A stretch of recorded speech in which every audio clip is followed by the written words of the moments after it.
All right, I'm your host, John Rush, Drive Radio, and we are now in, as you can see, the lab portion of K&N, and Rich is going to take us through what goes on here. I've been through this before, but our listeners and audience hasn't been. Rich, so tell us what goes on in here.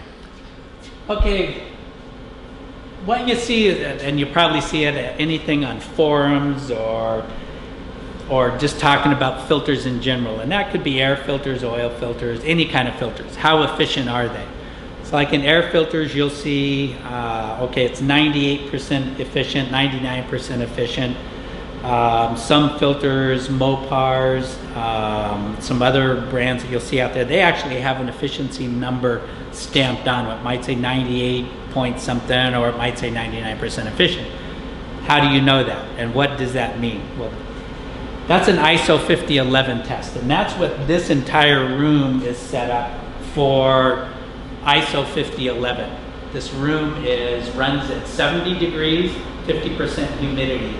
No matter what we do, if we turn on the big stand, if we turn on the smaller stands, and we have both of them running or shut them off, the room will adjust to keep everything at that humidity and temperature. Otherwise, it invalidates the test. Got it. So what you see here is all the different connections that are needed. Some ISO approved housings. These are the different intakes, inlets. Some housings that you see down below there might be for testing, like some of our ATV filters. So it's an approved housing. Over there you see approved housings. But as we discussed earlier with Jerry, when we design air filters, replacement air filters, we design them around the air box, the OE air box. And when we test a replacement filter, we test it in an OE air box, because that's the environment it's going to live in. Which you have one set up right here. Exactly. We have one set up right here. Actually, this is a Polaris. I can tell by the PL5509, that tells me it's a Polaris product. So what we're going to do here, when the group gets back from lunch, is they'll be testing this Polaris air filter. And it's, in a lot of ways, the test is really simple, so let's keep it as a Reader's Digest level here. And what we do is we'll bring in the filter and we weigh it.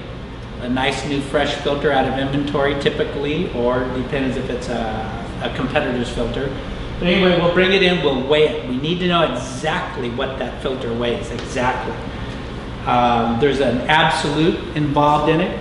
This pink media you see right here, this gets weighed also, minus any humidity or anything that in it. All the water is cooked out of it. And where that goes, I don't want to open this one because they got it set, but the absolute filter winds up in this tray. So that's what gets weighed before a test. Exactly. And after a test. And after. Everything, be it our filter or whatever filter gets tested, it gets weighed before and after. This gets weighed before, after. And the reason the reason is because whatever lands on here, you know, came through the filter. Exactly. And the weight is so critical because when the test is done, you can't see any dirt on this. It's that fine. And so you need to be able to find it. So that's why I'm showing you the scale over there, how temperamental it is. But the dirt, as I'll show you over there, the reason they call this as an absolute is because absolutely nothing gets past it. Okay, so that anything that gets past the filter gets caught in there. So back over to this Polaris filter, we have the computerized dust feeder here. So you see it says coarse dust in here. This hopper will get dirt in it. We'll get test dust in it. And I don't want to disrupt it.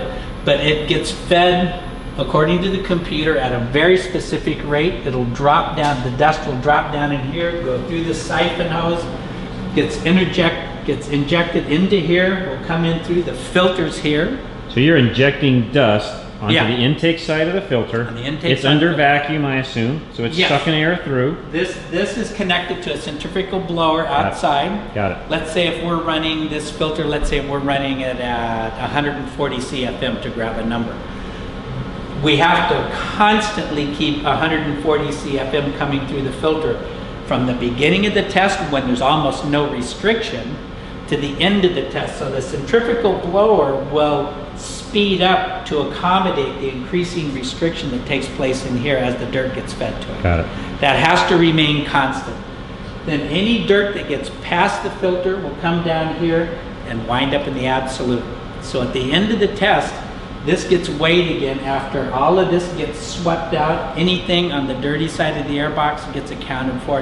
You have to account for all the dirt. You know exactly how much dirt is fed because you have a computerized feeder here that knows exactly how much dirt is fed through it. So everything has to be accounted for. And then it's a simple weight calculation, okay?